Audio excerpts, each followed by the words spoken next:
voice control of a GoPro. I feel a rant coming on. Anyway, right, lockdown workshop. We're stood by a sink and there's a wheel. So it's kind of a little breathing. That's looking a bit rotund, isn't it? You're on a little screen there. I've got like the media mod thing going on the GoPro 8. GoPro 8, hey, I'm with it. Yeah, it's in the sink. It's filthy. It's got a bit of a ding. It's off that giant that we fixed the forks on, that we put the new forks on. He's like his granddad, I think it's his granddad or his uncle says, he's probably only ridden the bike for about 4 hours, but he keeps managing to smash it to pieces. I think there's a certain amount of user error involved in most of this, so we'll see. But this one definitely. I think I've got most of the story. I took one look at this and said that's been curbed with flat tyres. Yes, apparently it's been curbed. Whether he's done it or whether his mate's done it, don't know, don't care. Net result is the wheel's foobarred. Let's give you a closer look. Put my little screen now so I can see what's going on from back here. It's not touch screen, is it? No, right. So that's the problem there, which initially I didn't think looked that bad. I have fixed worse, but it's not until you, I don't know if you can see that, it's not until you get the tyre out of the way. These are tubeless. You can see how far that's bent over, but it's also indented the inner part as well. So these are tubeless, so there's like a ridge in there that the tyre jumps over and sits on it. Even though it has like a clincher hook, it's a hooked clincher, that's not what seals. It's actually, there's a different profile to a normal tyre.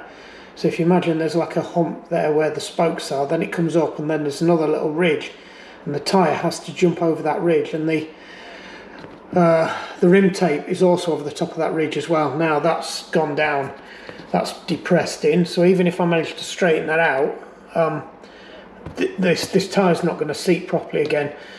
It probably will bind in, so might be able to get away with a tubed tyre on it, but there's bigger issues. I did put it on the thing, but it's not worth it. That spoke is massively loose, as are both of them. It's dropped that down by a good 6-7 mil down. Now that's not something I can push back out. I would have to take all of those spokes out there. I would have to put some kind of a block in there, and I would have to push out. And even then, the chance of me pushing it, you know, with some kind of a jack or something out, it's unlikely. I might be able to do something with the press if I sort of jam that part above and then press down onto that bit to push that out. But more than likely, I'm going to deform that. I'm going to have to knock that out. I'm still not going to be able to fix that bit on the inside. So the wheel's never going to true.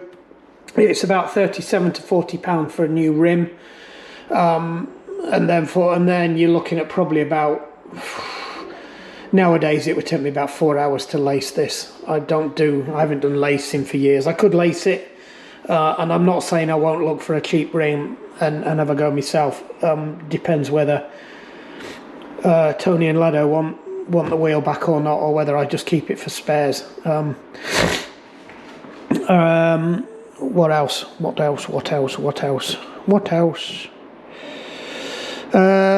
Yeah, so where were we? God, waffle, Mark, stop waffling. Let's put this down. I'm holding it around like a bloody lollipop. Put my little flapper back up so I can see what's going on. I do rather like that. It's a nutty little device. So you're sat at the this is the kitchen in the office, just so you know where you are. What was I saying? Oh, come on, Mark. Completely lost your train of thought. God, I hate being old. Right, I'm with it again now. I have looked to see if I can buy the wheel. It's a giant AM tubeless. I can get the wheel, but I can only get it with a through axle. So they're obviously using these rims but they're mainly for the newer bikes. They've got a through axle. I could start going down the route of converting it to the thingy, or even possibly salvaging the axle from this and swapping them over. But then I realised this is actually a cock and balls arrangement. It's not cock and balls. It's cone and cup with balls, cup and balls and cone. I have no idea what goes on in my head sometimes. So that's not doable. I could do like I did for James' bike about 5 years ago when we were still in, this was the original workshop in here, and I put a converter so you can convert to quick release on an axle that you side through. That works quite well. It's a lot of faff, and it's a lot of cost. So it was it was going to be about 117 quid for a new wheel. And then I could have transferred everything onto it, but then I've actually bought a middle bit, that's like another tenner. And then I've got all the hassle of whether or not it's going to fit or not. And I've still got to do all the tubes and stuff like that, so I'm like, ugh. So I went looking and I found these, oh God, what make were they? Bear with me, caller. I'm back. Right, I've just checked the email. Mad Speed 7. Look them up on the internet, not affiliated with them in any way, product or whatever wise. I just found them because J. James was selling them, and I'm kind of I am and I'm not an ambassador for J. James.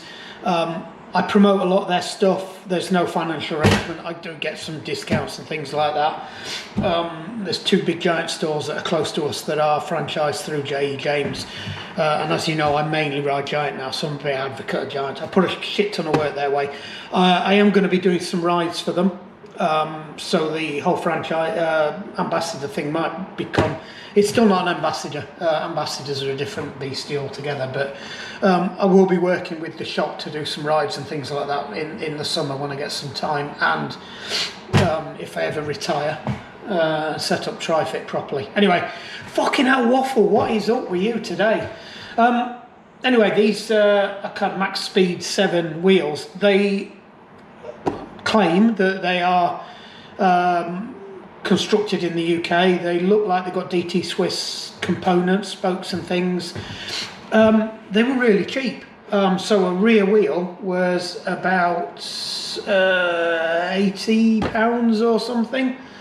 So even if I've got to put some rim tape on, literally it's £80 and I can just slap the wheel on. It's tubeless ready as well, quick release, and that's it. Jobs are good and I can just slap the thing straight on. So hopefully that's coming today, so we will see it in the video and we'll give it a proper look over and review, and I might put a link into their website. I might ping them a note to let them know I'm doing that. We'll see how we go with that one. Yeah, weird. It was just I happened to see him on because one of the links for the rim that wasn't available with the quick release was J. James's, and I thought it'd be fucking brilliant if they've got it there. I can just run down the road, have a word with them, get them to knock me some discount off. Jobs are good one. No, out of stock. Don't sell them with a quick release. Only sell them with through axle there as well. And I did then spot that they did these Max Speed wheels, MT somethings or other. So anyway, ordered a set of them. Or the wheels are the MT something, but I've bought them from Max Speed. Bear with me a minute. I might have told you some completely duff information about Max Speed. Might have been the shop that I bought them from. Mad Speed 7 is what I've bought them, is where they bought them from, and they are. Oh no, it does look like they're their wheels. Anyway, look, I'll clear it all up when they come. But they are the 650B quick release ETRTO mountain bike, disc brake, rear wheel. 7 to 11 speed, sealed bearings as well, so not the cock and balls cup and cone ones. Disc hub, tubeless, compatible, brilliant. Don't think they come with the tape, bonus if they do, but I think I've got some. And I got a discount as, did I get a discount? No, they were selling them discounted anyway. They'd already got 15% discount on them. They were still cheap, so jobs are good. So check them out, Mad Speed. Mad speed. Right, anyway. So I can't do a lot until they turn up. Hopefully they'll be here some point today, unless they've disappeared into... fortunately, it's Royal Mail that's delivering them, not every, because at the moment I'm trying to order some batteries for the GoPro. It doesn't matter where I order them from, fucking everybody's delivering them, and fucking everybody's failing to deliver them every time. Even though they've got the grid reference from my fucking house, they can't be asked to look. And don't get me started on, who was it yesterday? Delivered it to the house upon the street. The bloke even pointed to where our house was, couldn't be asked to walk round to come down here, so just dumped it with him. Who was that? DPC or DPD? DPD. Anyway, right. What do we need to do to this? So I need to strip this lot down. We're going to try and reuse the tyre. Hopefully that's good. It doesn't look like there's any damage been done there. Hopefully we'll be able to reuse that. That's going to go in the parts washer. We need to get the disc off. We need to salvage that, the nozzly valvey thing, and then we can just chuck that. I'll have a word with Tony and see what he wants to do with the wheel, whether I can keep it for spares. Because basically, I'll just strip it down for the spokes. I'll strip the hub out and see if I can salvage anything off there. This, I did, when I said last time we had this, I did say the bearings were a little bit graunchy in there. I don't know whether they're sealed. They're probably not, but I can sometimes rebuild them and reuse them. It's quite a common thing for them to get absolutely fucked. But what I did notice since he's had it last time is that axle's pretty much hardly moving at all. It might free up and that, and it's flipping hacky. So let's just get everything cleaned, and then I can build up without getting covered in cack. Right then, I need to drop at the moment. Can't go any further until the parts washer's warmed up, because I forgot to turn the heater on, even though I put hot water from the house in it this time. So we're still waiting for that. And I was just videoing this in between two meetings. So back to work for the moment. GoPro, stop. What's up, Rick Star? What have I put on my bits? Oh, there we go. Right, what should we do first? Let's get that stinky thing off.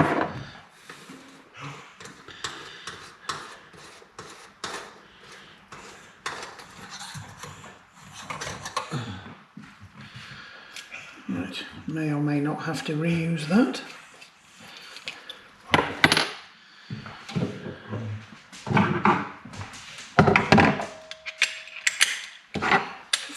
Favourite tool, said it many a time.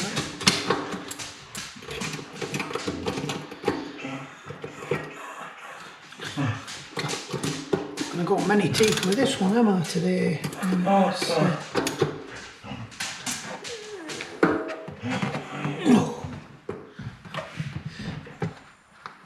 Oh, flipping heck.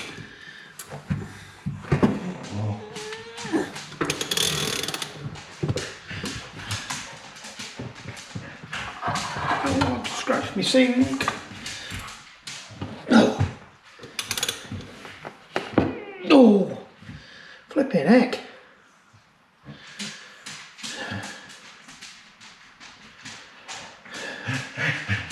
I hope this ain't cross-threaded.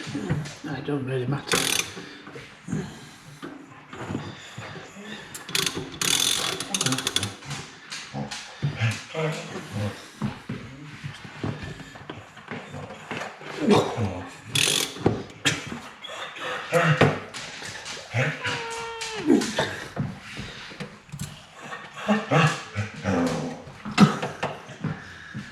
Wow.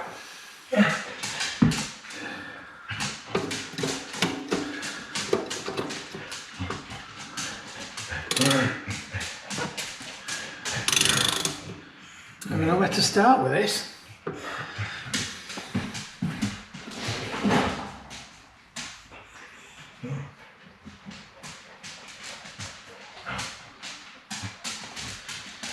Where can we go with this? Come on, Ricky, out you go.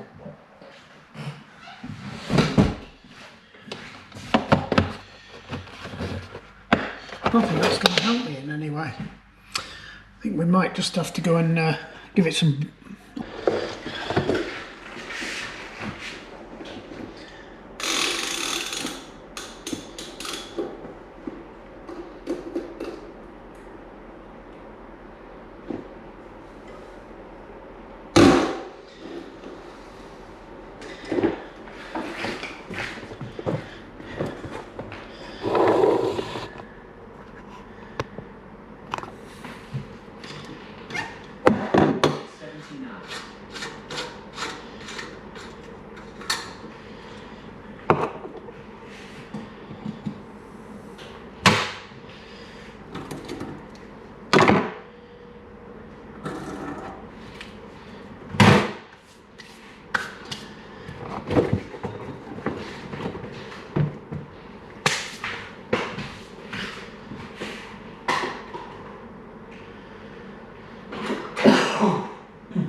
GoPro stop. Are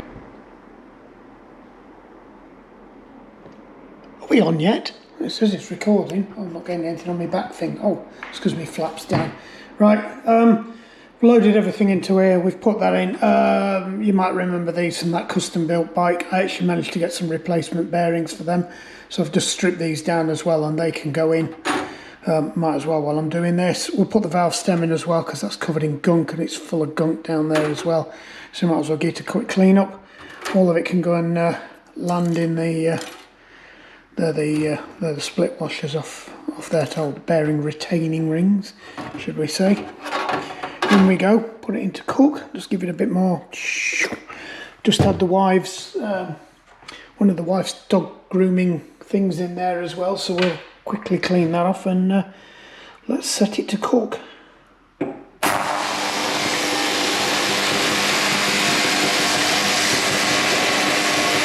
15 minutes should do it. Oh, look at all that shit. It's interesting, it more came off of the bearing cord, so it's come off that.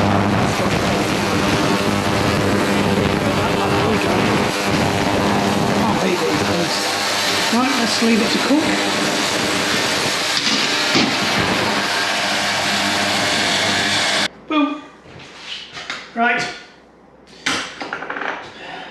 welcome back. A couple of days have passed. Wheel has arrived. So let's get it in the frame so we can start pissing about with it. It's an unscrew job. Not just a yank it off job. That's better. Very nice. I've had a quick look at these wheels. They're really well made. Got nice eyelets in there. That's a nice touch. Spokes look nice and strong. I think it said somewhere that they were TT Swiss or something like that. One of those. Hub. It looks like it's their own hub, but it's probably a generic one.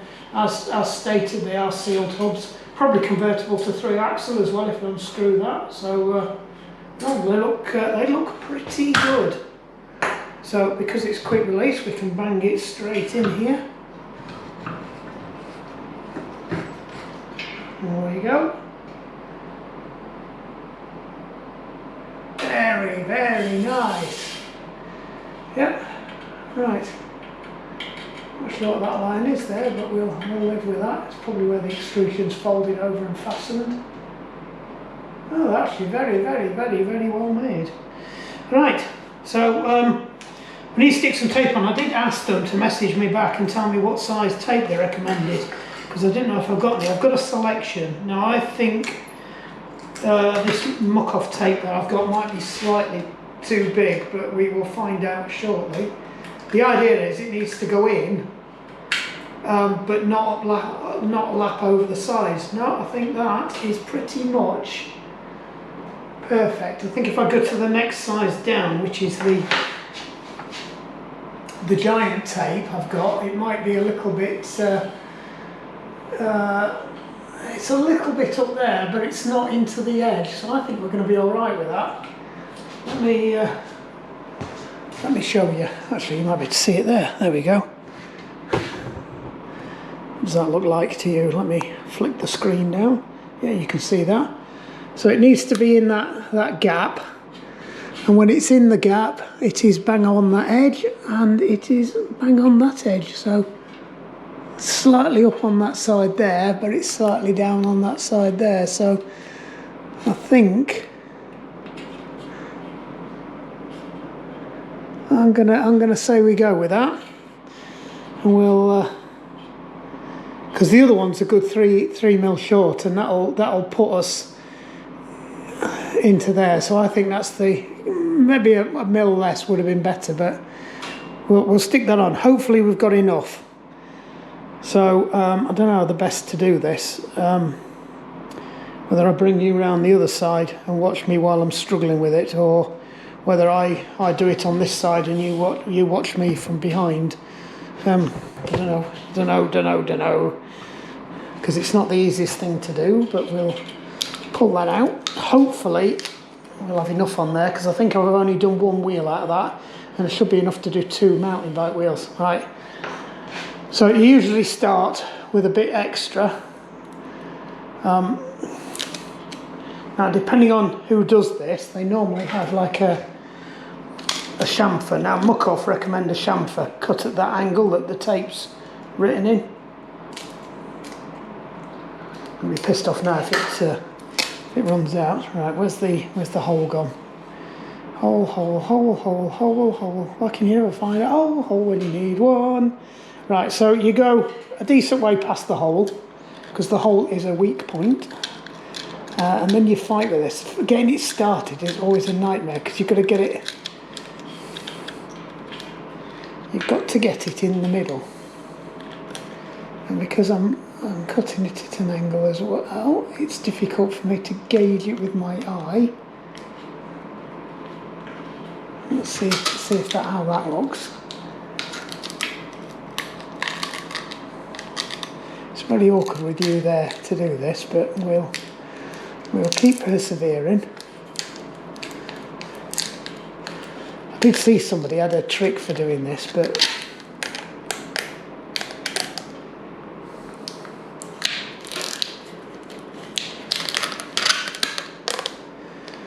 I think the idea is just to try and keep it in the as much in the middle as possible as you're bending it in, and then sort of squeeze that bit and then come back and sort out the edges later.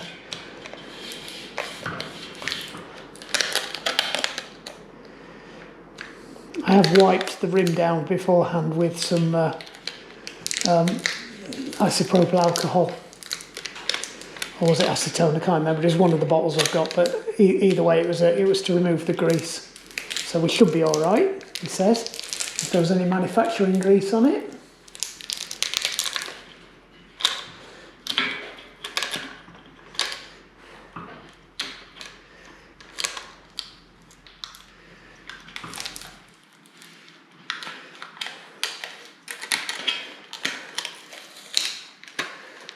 Slightly gone off.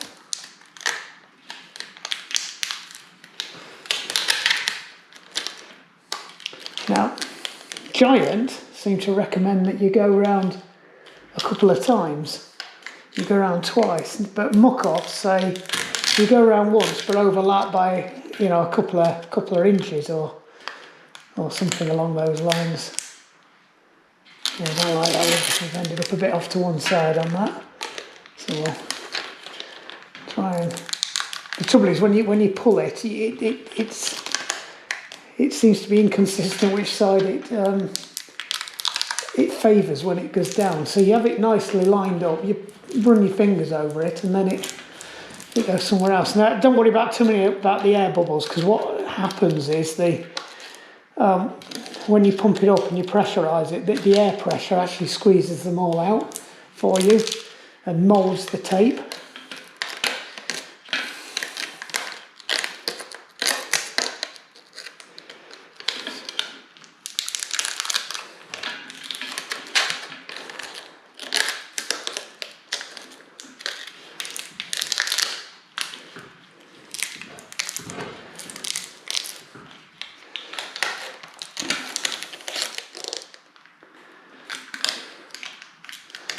I suppose I could have used the Giant tape on. It would have just meant that we were into the recess. See, the idea is you want as much of this over that recess as possible.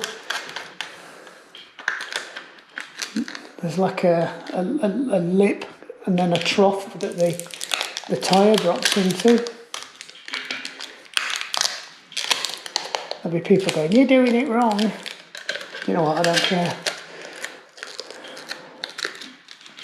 I'd like to say I've done hundreds of these, but fortunately I've only had to tape up probably 3 or 4 wheels. Some of the ones I've done, my Campag wheels I converted that I sold to Craig. Good wheels then, he got a great bargain on them. Didn't need it because they didn't have spoke holes in. All the spokes were dropped in through the valve hole and then guided round with magnets onto each spoke, which is a very Campag way of doing things. But let's do something completely different that involves it taking 50 million years longer. That was fucking shit. Come on, Mark, concentrate. You're too busy talking to fucking camera. That's a bit better.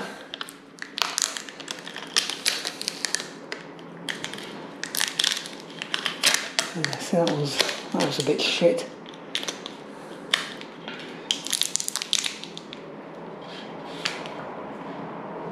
Yes, sorry, you gave my head in the way.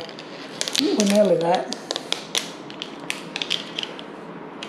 I mean, what you can do as well is if your tape is slightly short, I'll say like I'm an expert.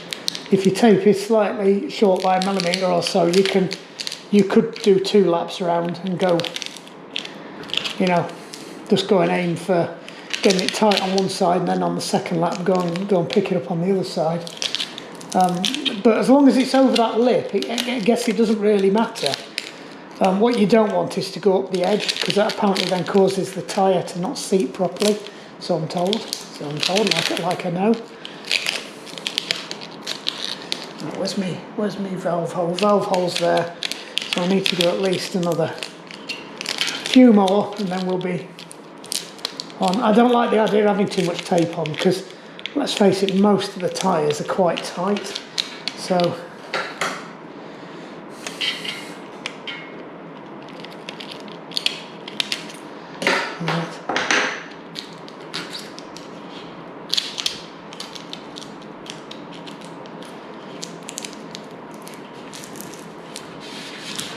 right, so now what we're going to do is we're just going to, now if I could be asked, I'd go in the house and get the hairdryer. But all I'm really bothered about now is the bead recess. Getting that in the middle bit will sort itself out, the pressure will sort that out. But this is, you need to get this one sorted before you put the tyre on, because there's a risk that the tyre might push it off. So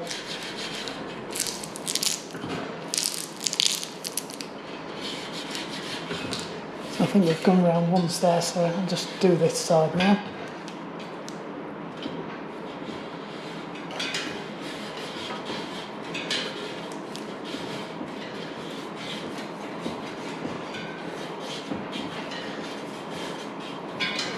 Look at them, beautiful, beautiful, beautiful, beautiful. Let's get this a bit better. Right, now what we've got to do is find the valve hole. It is there. I think it's there. We've just got to stab a hole in it. Which you can do one of many ways. Doesn't really matter how. Find it. I think it's there.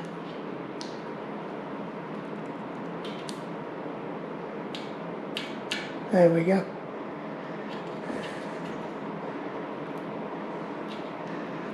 That's it. Right, I'll put the...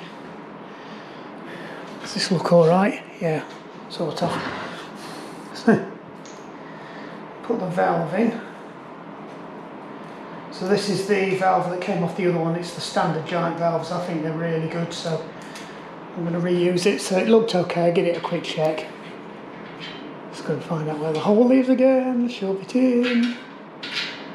Hopefully these will be okay, because these rims are about 3mm narrower than the original ones, which, given I was having lots of trouble finding rims that would fit. Oh, that's nice. The thing, it's sculpted to fit the roll, and it fits really nicely. So that's quite good. I do have some other ones that we could have just not bothered and just put the rubber on. That's another thing that Giant do that's nice. They have that. They have that on there. Not all of them do that. They just have this flange with the rubber seal goes straight on. Now, when you're tightening this up, you only do it up finger tight. Never, never, never get your needle nose pliers on it or anything. Right. So I do need to stick a valve in that, but I'm not going to bother just yet because obviously we've got to fill it up. Right. We need to get the tyre on now. So I will pop you back over here so you can watch me struggling from more of a distance. I'll get the frame out of the way, we don't need this now. What I will do before we put the frame away is I'll just bring the original wheel back up.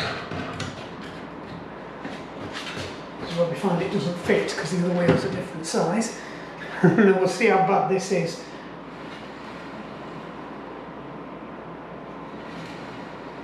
I don't know if you can see that, but let me put this on it so it's let's see what the distance is. True. Boom. That's yeah, we've lost about 5mm. There's no way I could straighten that wheel. You can see it properly now. Yeah, it's damaged on the bead, so that bead where the tyre ribs there, it's knackered. It actually bends in. They've not just folded that down, they've actually mullered that, and same on that side as well. So it's actually damaged. Yeah, that's yeah, that's one for the parts pile now, I'm afraid. Even the hub's seized up as well. So not in a good place, that one. Right, so let's get this out of the way. Let's go find the tyre. Right. I cleaned the tyre. So we're going to do this the way we normally do it. Right, so that's on there, that's on there. I think it goes that way round. Looking at the tread plan, should be an arrow on the side that says direction of travel somewhere. Come on.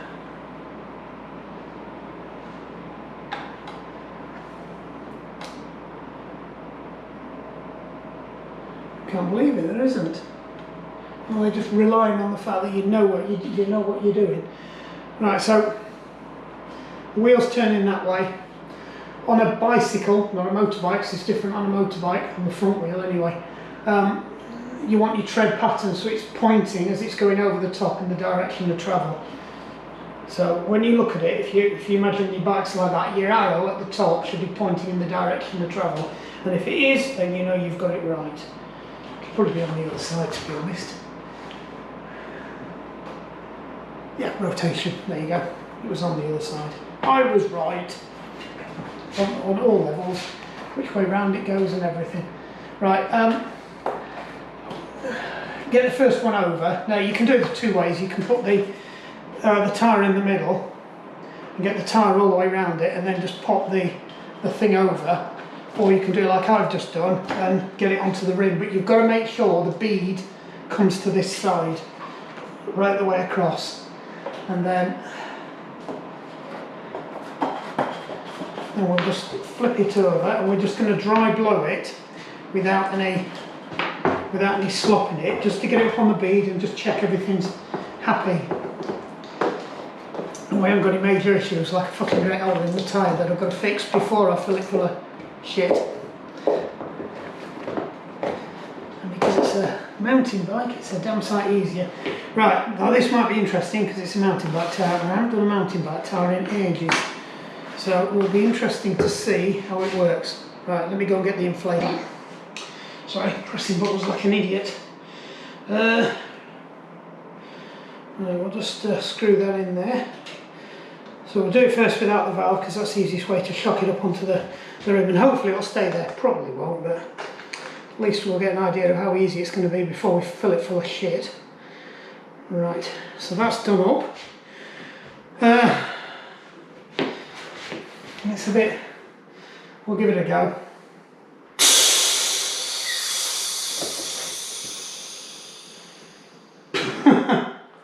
Yeah, that didn't go so well, did it? That was rubbish.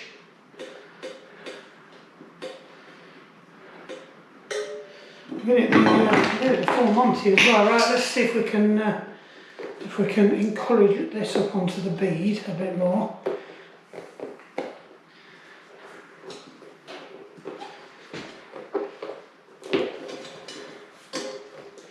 Because that's part of the problem at the moment. It's nowhere near the bead, and there's so much gap that it's not.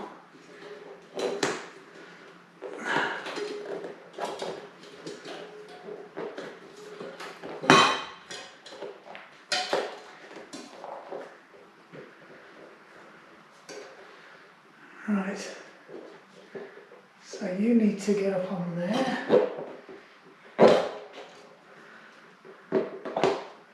Could try it with CO2, but I think it might end up being a compressor in the garage if this doesn't work, which will be deeply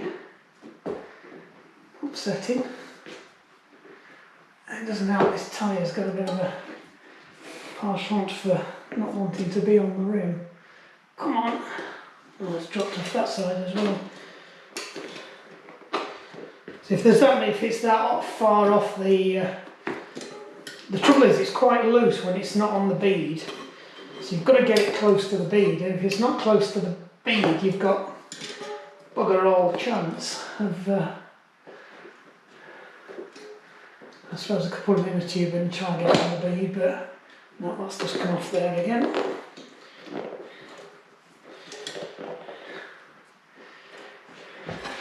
This is like the one where you fill it full of ether and just blast it up. Right. Yeah, see, I can just see massive, great big gaps where it's not even close. So I can't really see how this is going to get on with a shocker. I'm going to have to use the... Right, we'll give it another go. Ta-da!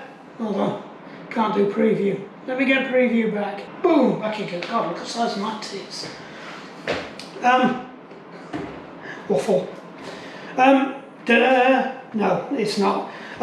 Yeah, I don't know whether it's because the tyre's been flat for so long or because it's a slightly narrower rim. I couldn't get it to close up enough to put the gas on it. You could see there was just gaps all the way around. And normally a tyre this size, I would have expected to have a foam insert in, you know, to keep the tyre somewhere close to the bead. So when you hit it, and when you're stuck out on the trail, you know, you've got to cancel your gas to get it back up again, but not so it would appear.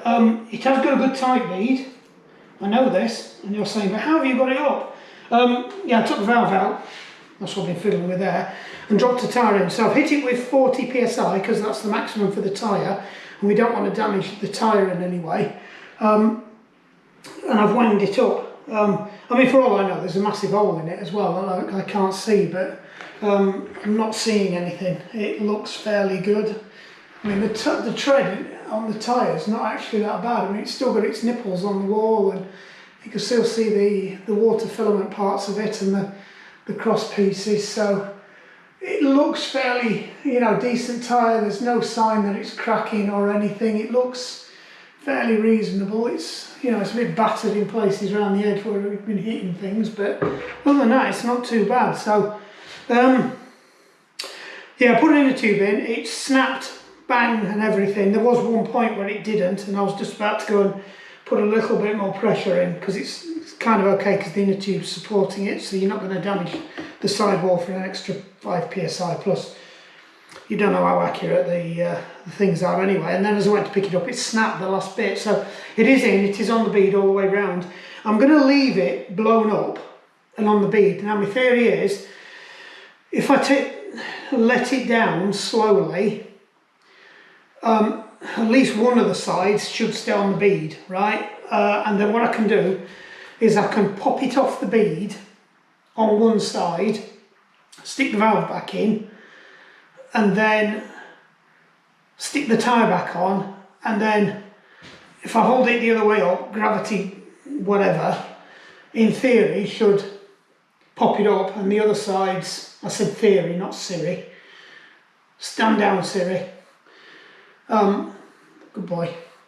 Oh, lost my train of thought now, fucking hell, Mark. Right,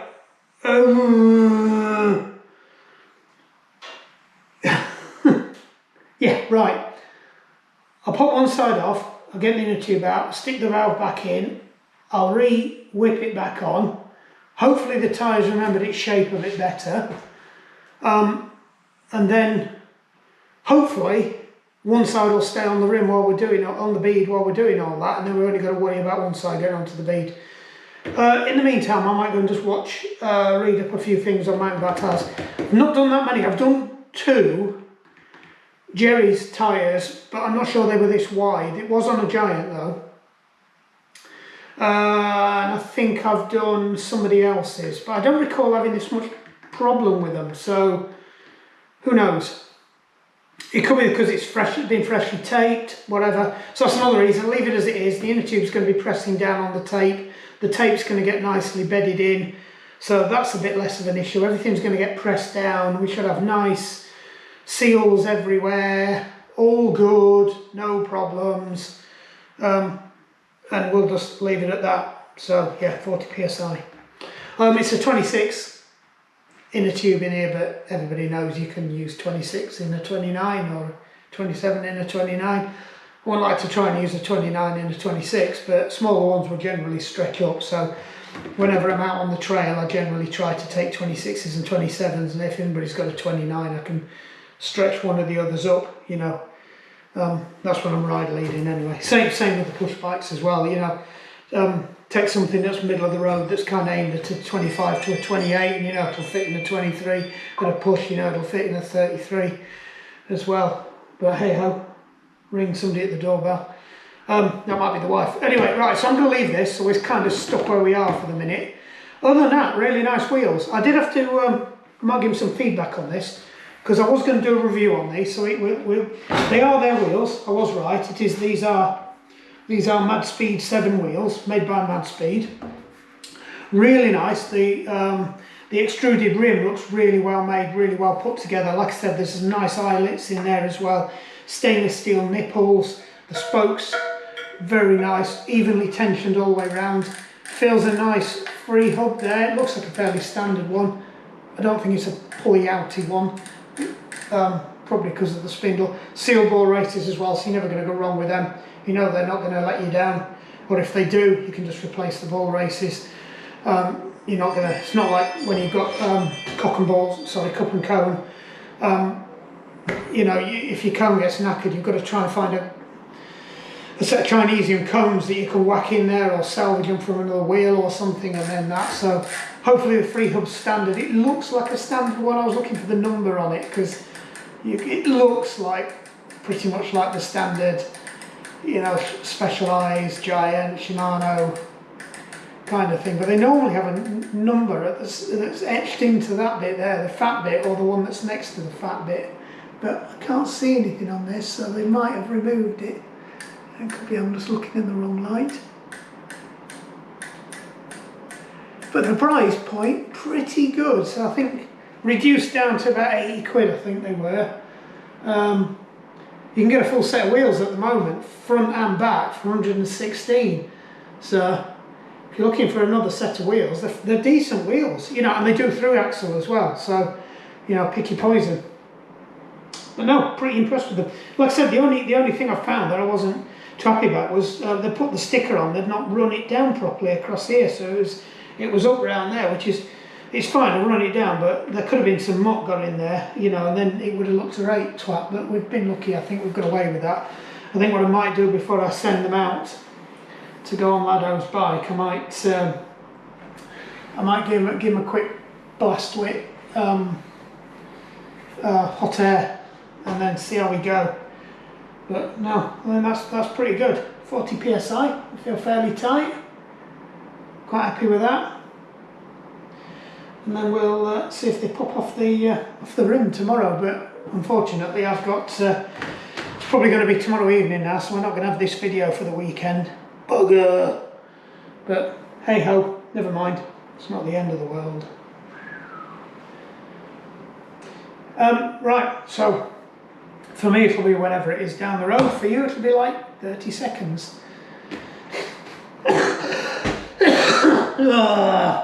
I hate being old. Right, enough waffle. Yeah, they didn't work. I tried them.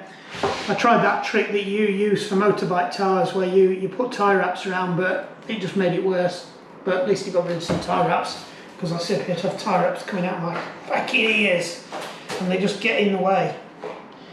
And I've lost my syringe end as well from the oil in there somewhere in the drawer of fucking doom. Let's steal that one. Right. Too much shit to do. Back again, look at the state of my bloody hair. Hopefully we've got audio and shit like that. Right, where were we? You'll know all this, but I just need to recap. Come on, Mark, get your head in gear. Right, yeah, we're putting in a tube in it to pop it out onto the ring and deform it.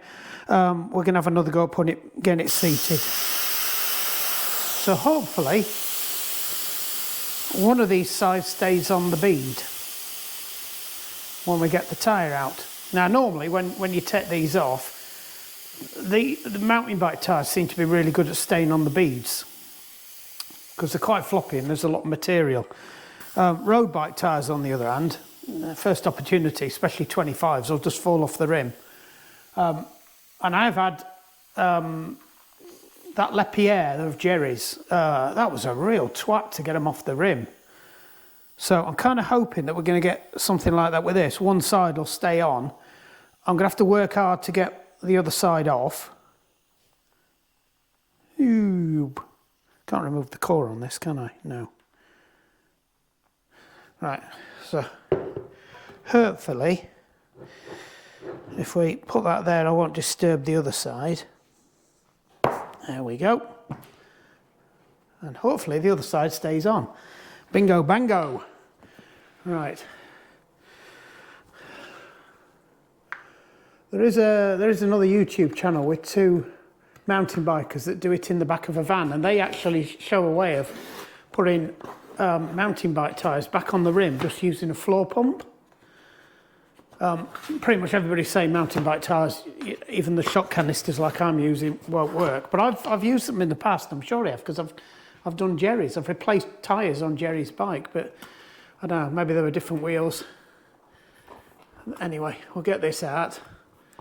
We will. The problem is we've had this tyre's had glue in it, so I'm going to have to be really careful how it's had slime in it, so I'm going to have to be really careful how I peel this inner tube out so I don't pull it off the rim on the other side. Oh, I suppose it's shifting the last of the crap out of the tyre. What it should have done as well is pushed all the rim tape. I think I said that back the other day. Pushed all the rim tape back into position. That's it. I'll pull across it, and then it's no chance it's going to pull the tyre off. Hopefully, because that's my biggest worry, is that I pull it off the rim on the other side. The bead, sorry. Right, it's the rim.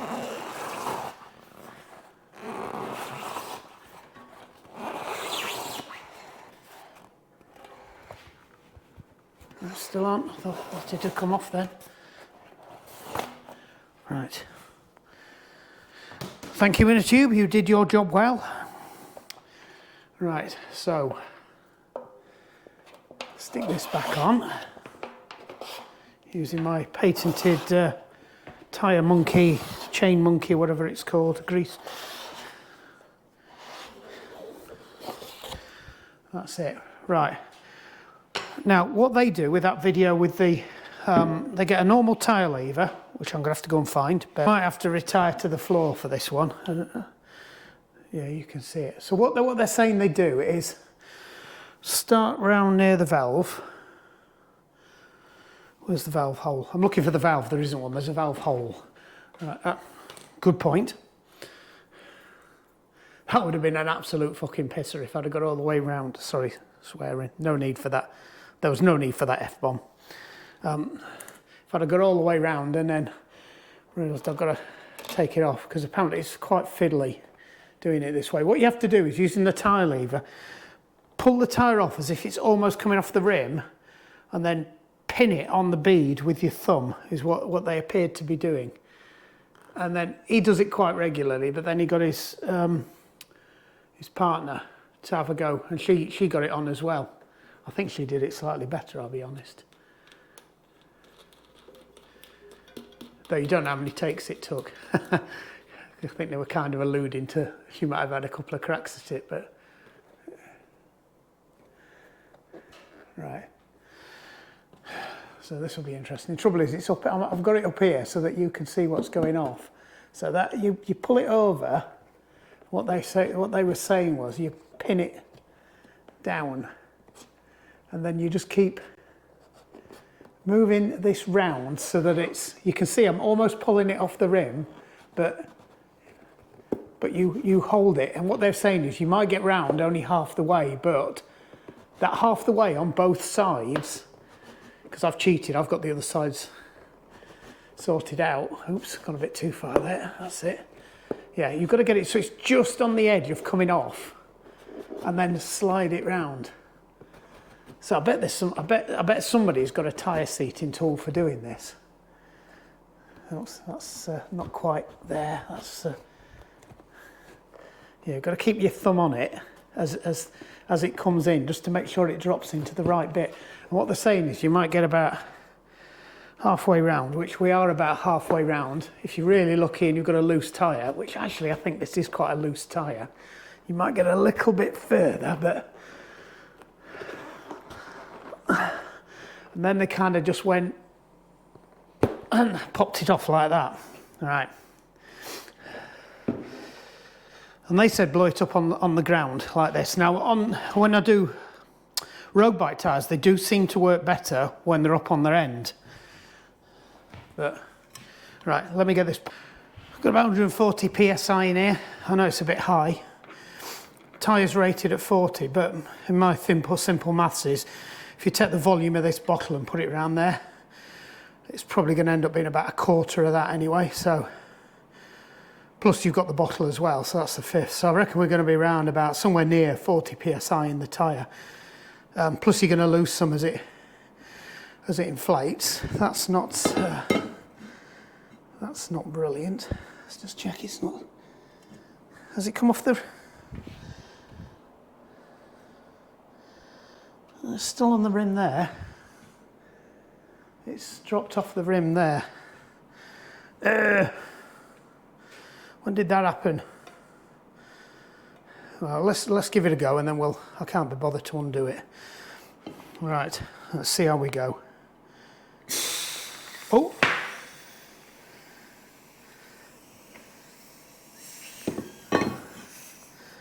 Got some leakage around there, or it might be around there. I think it's leaking around the valve, but it doesn't really matter because it's up on the rim. I can sort this lot out. Right, have another go. I've had to put another valve stem in. The original giant one, wasn't threaded all the way down, which is why the stem was loose. So we'll give it another go. Oh, fucking hell, I'm out of breath. Hope we get it this time. I couldn't pump that up again. Come on.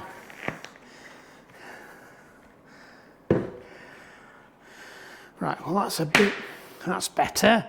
Come on, give it some snap. I think. Yeah, we have a bead all the way round. It's gone, it's up. Right, that's off. Valve core at the ready. Good tools these. Cheap as chips, sell them on Amazon. They're just usual Chinesium shite. Oh, don't get me started on AliExpress. So Every failed to deliver some batteries for the GoPro. No picture at all, right, for 3 days. I eventually get them to respond, and they went, yeah, don't know why it's been delivered. Contact your courier on AliExpress, contact your seller on AliExpress. They'll sort out a refund. AliExpress fills in all the stuff. Yeah, no problem at all. Couriers said that they don't know where it is. It's not been delivered. Next thing you know, AliExpress, we found in the seller's favour. In the meantime, Every have attached a picture. Now that picture, God knows where it's come from, but it's certainly not come from anywhere around here. I'd put any money on it. Said person who was the delivery person's had a bollocking and gone, oh yeah, I forgot to put the picture on, because I've got a name. Took a picture of any bin and just attached it. Oh, here it is. It's like a wooden fence and a bin that looks nothing like our bin, and it's just like, really? Come on, you're taking the mickey. In the meantime, obviously, I've ordered some more batteries from Duracell in the UK. Guess what? Every's lost them as well. So, Every, absolutely fucking shite. I do have a policy that it used to be this with Yodel. Before I ordered anything, I used to contact who was selling it to find out if they used Yodel. And if they used Yodel, I'd just politely tell them, I'm not buying anything from you, I'm sorry, until you change your courier. I'm going to be doing that with Every from now on. I'm going to contact, before I buy anything, I'm going to contact and find out if they use Every. What's really annoying is, they used to be my go-to courier because they were brilliant. When they were Herpes, as we used to call them, Hermes, they were brilliant. Since they've rebranded and merged, I don't know if they took over Yodel or whatever, but absolutely shite. And it's the customer service bit that annoys me because, okay, the drivers are on a time and they get stuff wrong, and, you know, I do feel for them a bit because they're on ridiculous timescales to deliver stuff, and that's why they can't be asked to go and look for houses. We had one last week for DPD. Rocks up at the house next door, which is up on the street. We're on the service road. They're up away. You can see our house from his house. The bloke went, oh, this is for you. person who owns the house, not say his name, person who owns the house went, that's for that house down there. Pointed at our house, told him how to get down there, and the bloke went, oh, I can't be bothered here, and just gave it him and walked off. So I shall be having words with them and all. That's just fucking lazy, because he'd not checked whether that was an approved house, because I've got some houses on the street where I live where if my stuff goes there, it'll just disappear, and they're twats. One person used to scratch everybody's cars, and I can say that quite comfortably because he got caught doing it. After 10 years of keying people's cars, he was eventually caught. So his rewards will be in heaven, I hope, or not. Anyway, that's it, it's on. We've done it. Right, so every day's a school day. I've done loads and loads and loads, as you know. It's my kind of love-hate thing is tubeless tyres. But no, that's the first time I've failed abysmally to get something on the rim. I've had to resort to the compressor. I don't think this would have gone on with the compressor. There was just too many gaps. So that trick, if I remember, I'll put a link up there. I think it's there if I flip myself around. Yeah, it'll be up there. I'll try and remember to put a link up to their site and give them some kudos for that. Brilliant couple. They've got quite a few videos up there. They race mountain bikes, they live out the vans, they've got limited equipment, and obviously they go through tyres like anything. They're obviously sponsored, they've got hundreds of millions of subscribers and stuff, and they're obviously enjoying what they're doing. But they've now got a shed or something anyway, so they have got a compressor now. But they were still saying that they still do it that way because it's kind of quickest. And do you know what that was? I actually got it to about there, so I had about 2/3 of the tyre. But this is a loose tyre, and I think that's what part of the problem is. Fucking waffle. Right, I need to stop waffling. We need to get some shit, gooey, crappy stuff in here. So we're going to have to let all the air out again now. And I'm still going to have to pump that up. Actually, probably won't. If it stays on the rim, we probably won't. God, that air's coming out of there warm. Normally comes out cold. What's that all about? Weird. Right, I'm going to use, because this is quite a chunky tyre, and I think it's going to be prone to punctures, I'm going to put some inner tube slime in from Muck-Off. It seems to work better in mountain bike tyres, and there's people who are going to say, you shouldn't use it for that. Do you know what? I've been using it for 5 years, since somebody gave me some by accident, and I had a ton of it, and I don't use inner tubes, and most people I know who bring their inner tubes don't have removable cores, so it's no use to me. Now here's an interesting, we will waffle on this one. You can actually put slime and thing in an inner tube without a removable core. What you need to do is, because of the way they work, it's on a long pin, and actually the bit where it seals is at the bottom in the rim, so it's down there, right? And what you do is you put your head, you unscrew that, and you might have to nip off or file off the peened over bit at the top of the valve, so you can take off the top screwy bit, right? And then that pin then drops through, but it's at the bottom. And what you do is you feel for the inner tube, right? And you hold on to it, right? And then you get your slime ready and you fill it full of slime, and then you shove it back up again, and the end of it should stick through there, at which point you can screw that back on again. So you can do it. I have done it. Admittedly not on mountain bike tyres, because most mountain bike tyres are easy to get, but getting slime in road bike tyres with the right length of, when you want extra long, because I think what it was, I was riding, it was my very first carbon bike, and it had got 35mm or 40mm alloy rims, so it had a longer stem, and you could not get the Dr. Sludge or the slime inner tubes in that length of thing. And obviously it's not a removable core, so you couldn't put an extension on it or anything. I guess I could have put an extension on the slime ones, but yeah. I decided it was easier just to pop the valve out the back and fill it. And you know what, it worked. But anyway, right, let's go and get some. Right, so generally, I'm not going to look on here, but this is inner tubes. Oh no, it's still the same on here. So generally in the trade, like I'm not, accepted practices volume wise, you need to have at least 100mm in here. You can put more in, you can put 200 mil in. It's going to start getting a bit on you. I would normally use the syringe, but the syringe I've got's got quite a small exit on the bottom of the syringe, and this stuff does have a habit of breaking. So, right, so the trick with this one is turn it upside down, see where it is before you start. So we're at about 100 mil down, so I need to be going to at least where my thumb is. So that's about 100 mil. So I know where that is now. So it's 1, 2, 3, and just a little bit above the third one. Right, let's see if we can get this on here without making too much mess, and I can reset my thumb up again. So it needs to be somewhere about there. All right. Don't press it too hard, or there is a high probability that it will clog up, because there are other, it gets a bit tight around the exit hole there. Just suck it back a little bit so I can get a true view of where we are. It's flowing well. Suck a little bit back in again.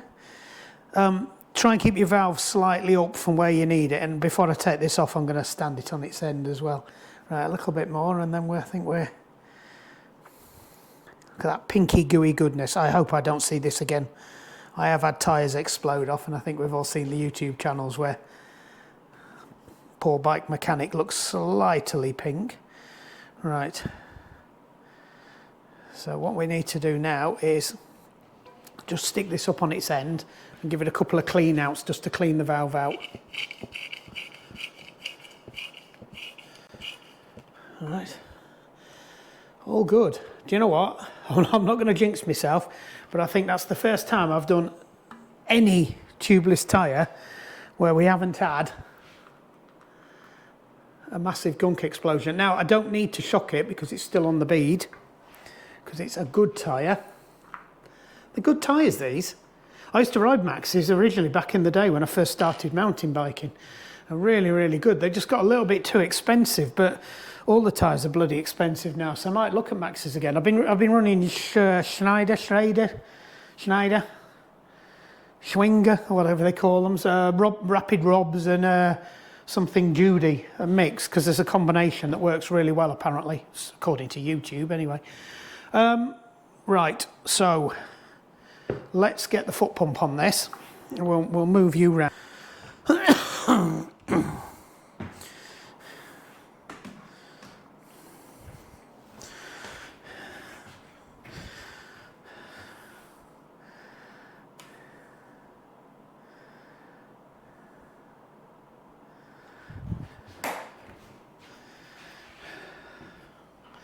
Well, you can just about see me. Ooh.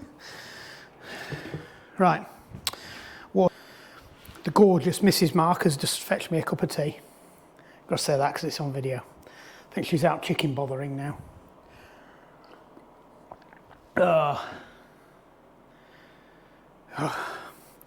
I'm hiding in here because there's something I've got to do in house. We need to empty the house because at some point we're going to, I know we've only just done this, but at some point within the next 10 years, we're going to have to sell the house.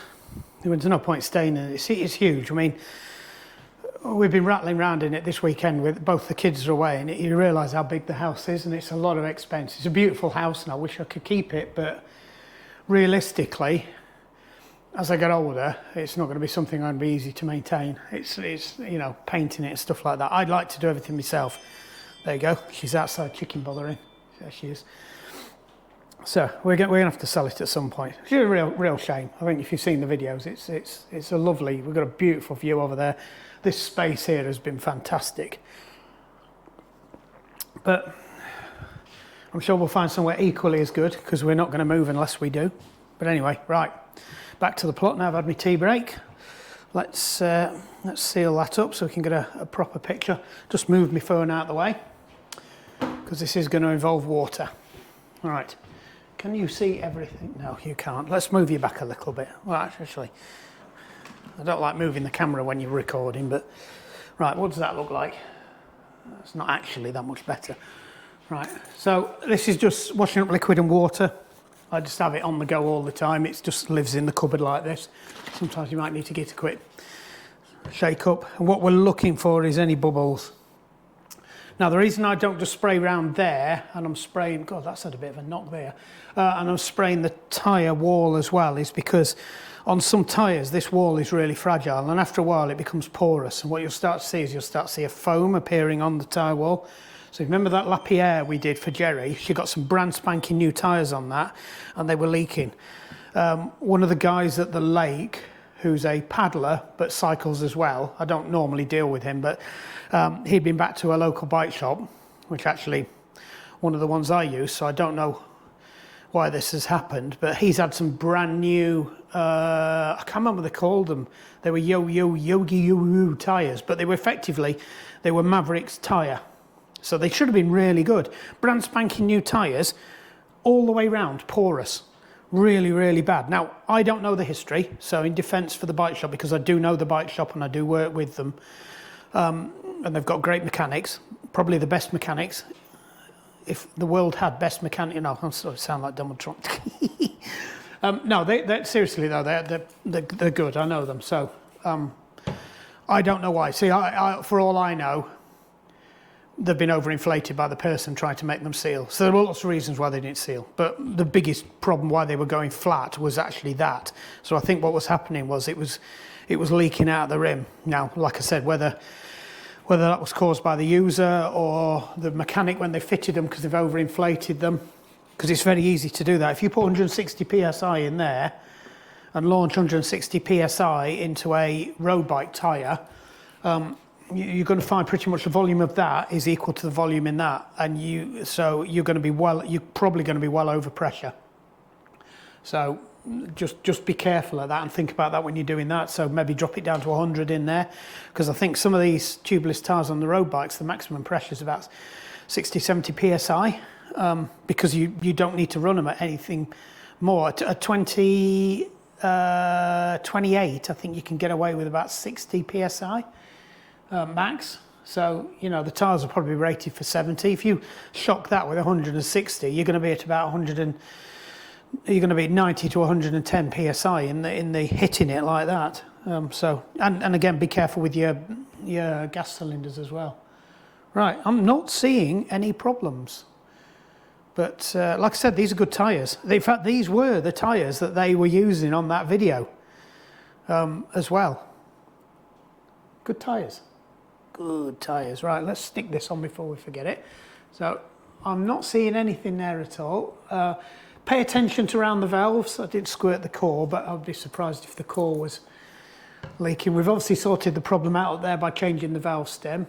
Now we've got a drip of water on there. I thought it was a bubble. It's not.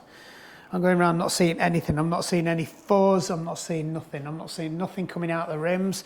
But a lot of this is make sure it's clean before you put it on. Make sure you've got, particularly these hooked ones. This is why I actually like the hookless ones, the straight walls, because the crap doesn't get stuck in there, so you can get it out. You can just wipe it out a lot easier. They're a lot easier to clean, but just make sure. Anyway, waffle. Let's put all the other shit back on here now. I need to dry up first. I need to clear this away before I knock it over, because you know what my track record's like. I will knock it over.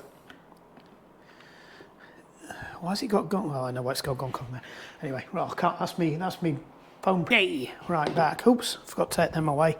Let's just go for a walk across. Mark goes for a walk round while he's recording, as usual. I thought we were trying to get out of this habit. Mind you, I've got the mic on, so you can hear I'm still talking to you. Right, what's next? Bits. Didn't bring the bits over. Mark walks back across to go and get the stuff he went to go across and fetch in the first place, and then forgot.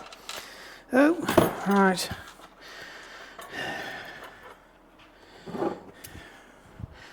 Da, da, da, da, da, da. Right. Don't know why I've left that there. Don't know why I've left that there. Cup of tea. Cup of tea. Right. What we'll do, which we haven't done yet, is we haven't done the we haven't done the dance. Mind you, it didn't really need it, did it? So this is all part of the dance. You can't see the dance. That's it. So give it some backwards and forwards like that. And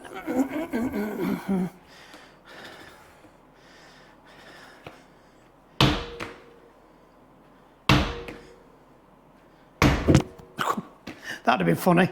That'd have been going straight to Harry Hill. Right.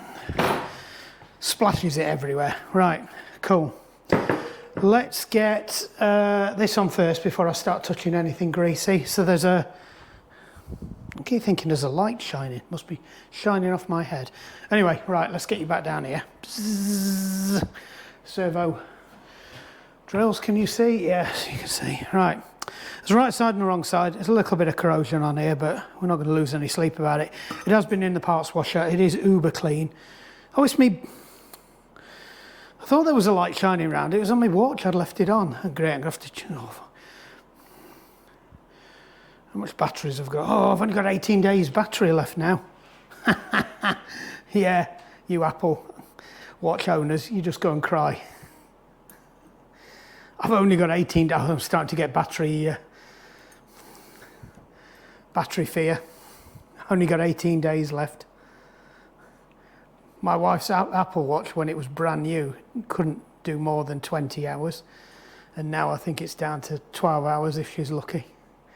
She takes it off charge in the morning when she gets up. So all the nighttime biometric stuff's a complete waste of time on an Apple, because you have to put it on charge while you're sleeping.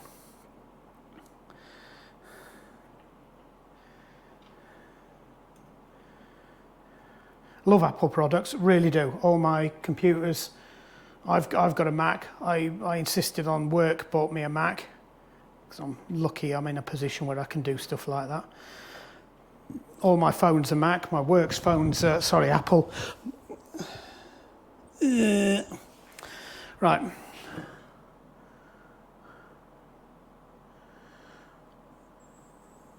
Oh, right, let me just hold on a minute while I get, right. Park tool torque wrench, posh bugger. I think that's the one. I think it's a T25. It is a T25. I'm not sure about the torque on these, so I'm just going to check because it's a while since I've done them. So bear with. I was gonna go with 5, but it says between 2 and 5. So we will give it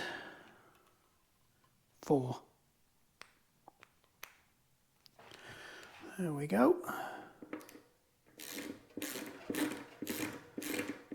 Snug them down first.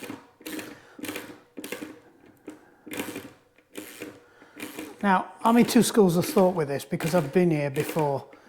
In that these have got blue thread locker on them, which you do need. But I have had lots of issues where it's actually getting the bloody things out that's the problem. And some of the worst ones I've had have been the ones without the blue thread locker on. So I think the blue thread locker does act as a galvanic barrier for galvanic corrosion. You know, I've spoken about that loads and loads of time. We're not going to disappear down that chemistry rabbit hole.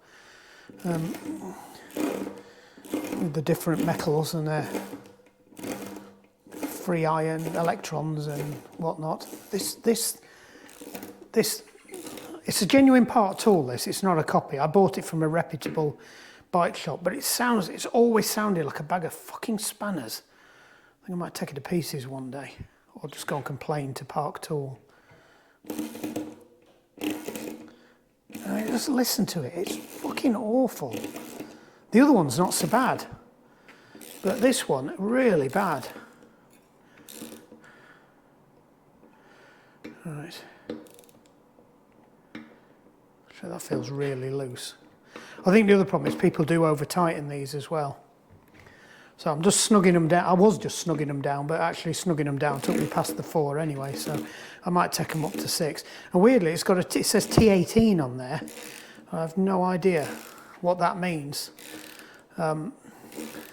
It might be that's the minimum thickness, because these are thicker than normal ones. I did check them, they're about, they're nearly 1.9 mil. So that could be, thickness is 1.8 mil, and below that you get rid of them. I can't remember, I've had to look before, so.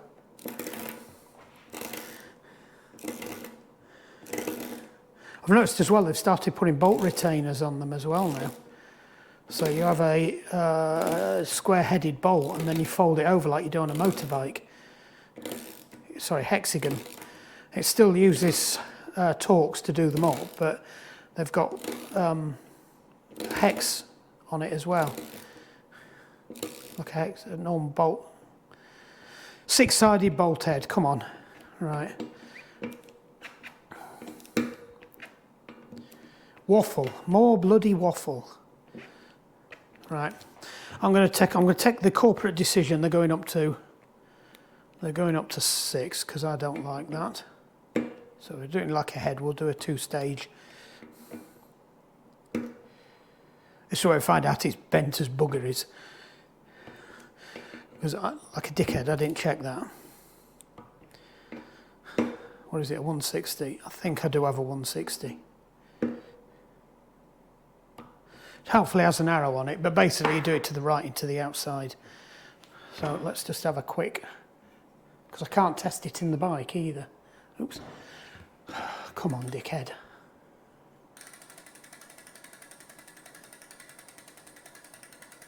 That looks okay. That brings us nicely round to this side. So it looks like somebody's already packed that full of grease anyway. That's not a bad thing to do, because what it does is it keeps the, it acts as a barrier. So I'm just going to put a bit more in there of this stuff. Should I use the other one actually? Because it's interesting, that grease is actually melting. So I'll put a little bit of the, I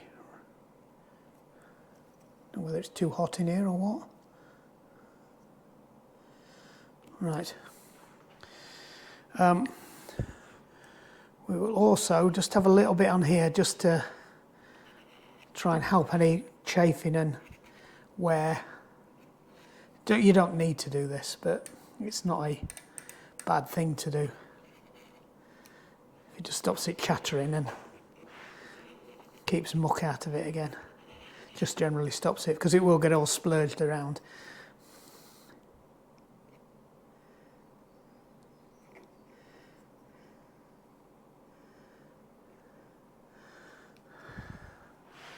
Yeah.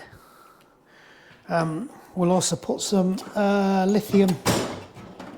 So lithium's a little bit more. Got some general purpose grease. We'll just put a bit of lithium down there as well.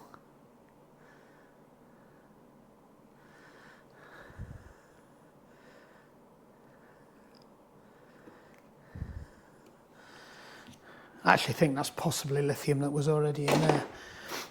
Right, skewers. Skewers.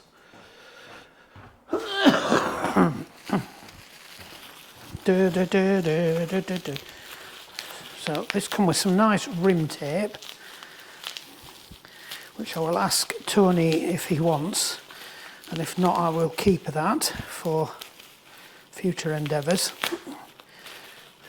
We haven't had many in, but we went through a rash of bikes where the rim tape, made in China. Yeah, I don't think that's probably going to be the best rim tape in the world.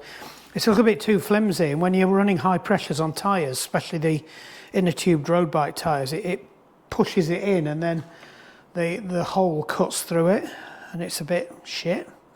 But I'm just having a look at this. I'm wondering whether I'm wondering whether they've put a front. I think they might have put a front skewer in there.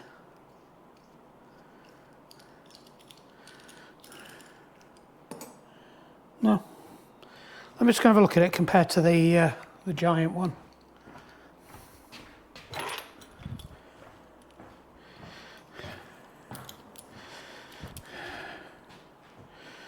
Right, I'm going to take the executive decision that the giant one's going in. It's a much better quality.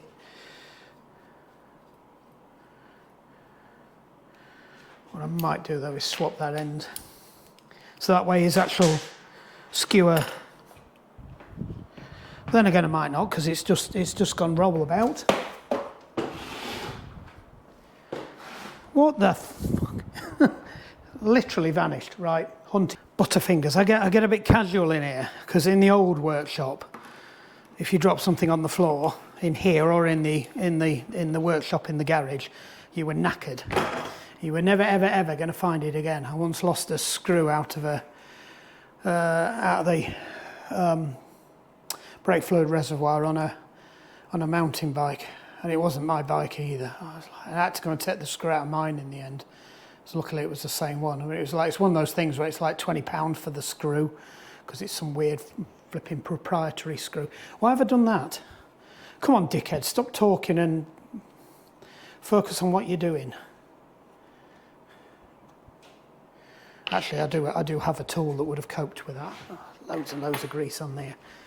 Right, I like these. You can obviously see why.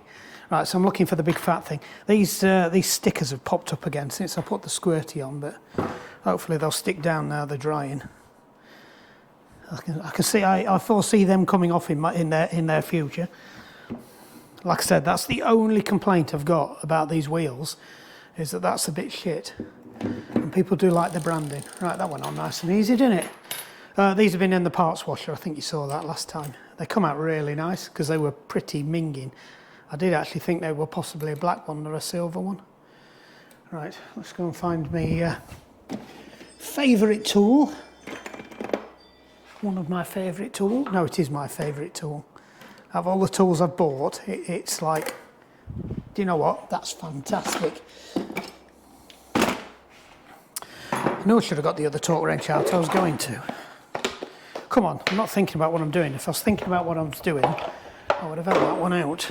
All right, put the adapter on, because hopefully all the tools that use that need really high torque are all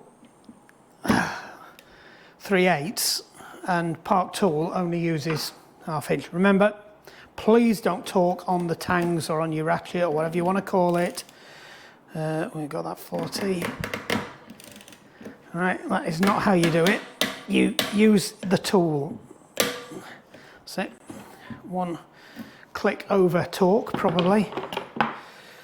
There's an argument you don't need to torque these because they've got that ratchet thing going on, but let's just do what it says, because if that comes off, it does a lot of damage. If it comes loose, it starts chattering.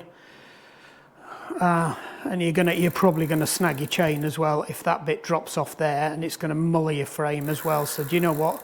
Just torque it up and then you've got no comebacks. That side. Oh, lovely, lovely, lovely. Ugly duggers. I think that's it. We're done. God, that's come around quickly, hasn't it? All of a sudden we're done. Nice. Right, I will go and put some of this stuff on the other wheel, and then it's up to them if they want the other wheel. I'm more than happy to take it off their hands. You can't see what I'm doing here, but just stick that skewer in there.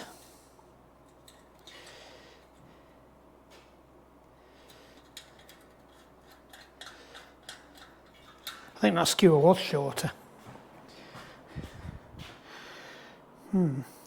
I do hope these are the same size wheel.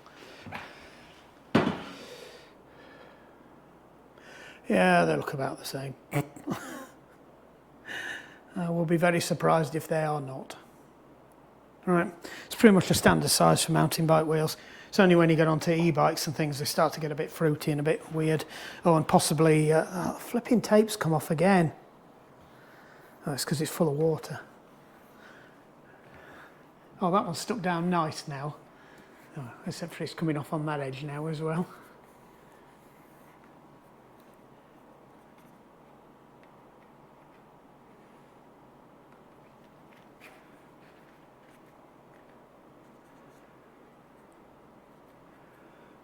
Oh, it's got a crease in it. How's it managed to do that? It was falling off the flipping rim 2 seconds ago.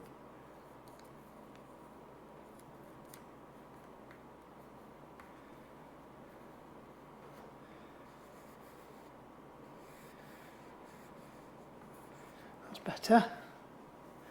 Yeah, I think it's just gonna have to wait till the water dries out of that one. I've got the aircon on, so it should dry it out fairly quickly. He says. Oh, see, this is what you use to stick stickers on. You put water underneath them, and it allows the slop to move, the glue to move. But the problem is now the water's stopping it from setting. I might have to dry it out and get the right. I will address that issue when it is when they've dried out a bit, I think, because it's pointless me trying to stick them down while there's still water behind there, and all that's happening is I'm moving. Oh, that one's, just to prove me wrong, that one's dried and is a happy bunny. This one, on the other hand, is not. It's not a happy bunny at all.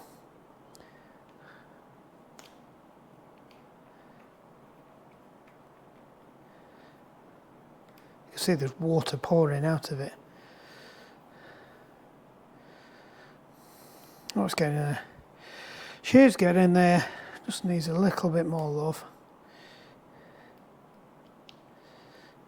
Right. Anyway, I think we're done. Oh, it's still popping up on that side. Try and get it down on there, and then if it sticks to that, then we might be in a better place. Stop faffing with it, just leave it, let it dry, it's not going to work. Right, cool, right, done. Job's a good one. So, one knackered wheel with a huge great egg in it well, its stickers are coming off this one as well, and they're even straight. Yeah, profile's a bit deeper, that's why the things didn't fit. Anyway, we can say au revoir to this. I think the only salvageable thing off this is possibly the free hub. And it looks like it's possibly the same free hub as there anyway, so I think that's it. And possibly some spokes. Might strip it down and get the spokes out of it if Tony doesn't want it. But we'll just message Tony and then we'll find out how they want me to get it back to them, and I'll send them the bill. So just so you know, it's all my cameras do this. Every time I go to do a wrap up, the battery goes flat or the card's full. That's just what I'm surprised we've not had next. Yeah, anyway, right. Let's just stop faffing with it, you're just going to make it worse. I probably think that's from another rim, that one. The angle doesn't seem quite right.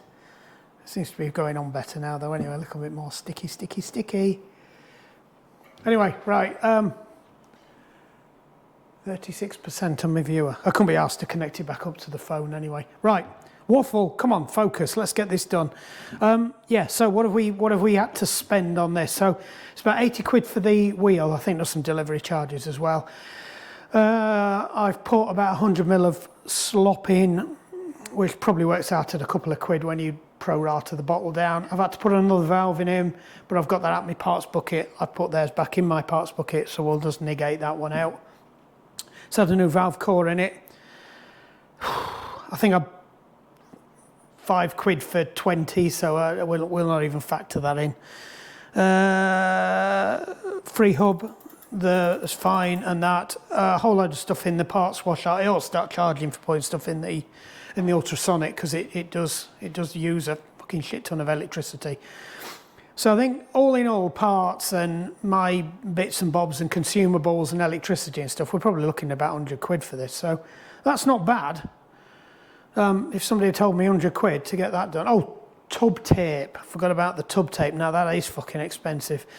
I've probably used about, I think it was about £20 that reel, and I've probably used half of that reel on this, so there's probably about a tenner's worth. So I'll add it up, it's probably still around about 100 quid anyway, when I work it all out. So there you go, 100 quid for a tubeless tyre. How many hours has it taken me? Probably more than it needed to. So I think if I start to finish without recording, I could probably do it in an hour. So bike shops charge generally something between 50 and £100 an hour. So, you know, worst case scenario, 200 quid, you've got you're back in the game again. and it's only doable because it was a reasonably priced wheel. This is probably coming at about half the cost of what I would normally have expected to buy for a decent, of this quality, mountain bike wheel. So there you go. Apart from they've got absolutely shit stickers, the Mad Speed 7, check them out. It's www.madspeed7.co.uk. UK supplier, so that's all good. Because to be honest, I've fallen out with AliExpress, and I'm purposely buying as much stuff from China as I can to upset the to help the trading balance that's going on at the moment. We're not going to get into. No, we're not. I'm not going to say it. I love you, America. How was I going? Oh, fuck's sake, Mark. Anyway, right. Like and subscribe. It really does help the channel out if you subscribe. It doesn't take a moment. Just like the video. If you don't like the video, put a thumbs down as well. I mean, it's all feedback. I need to know why.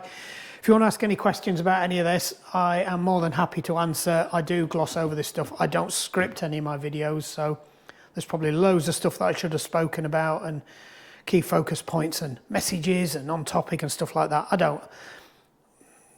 We've had the monologue about why I do this and stuff, and it's not for doing how-to videos. But there you go, done. Ta-da! So we'll leave it there, and I will catch you at the next one, which is probably going to be more tyres. I've got to swap all the tyres on my wheels. I've got both my summer set of wheels for my Defy. I've got shagged tyres on, and my Rocket, the Propel, has also got at least one shag tyre on where I can't get it. It's plugged, but I can't get it to stay. So I've got some new things to try as well. I've got some patches and things to see if I can save any of them tyres, because tyres are like 50 quid a go. You know, and you go out, you ride once, you get a puncture, you can't plug it. It's like really pissing me off. So I'm going to have a look at some ways of keeping these tyres running. Obviously, it's a risk thing. You know, if it's punctured and it's nicked a cord or something, because the tyre tends to bulge outwards. Oh, going down a rabbit hole. We'll save this for the other video. Right. That's it. Job's a good one. Finally.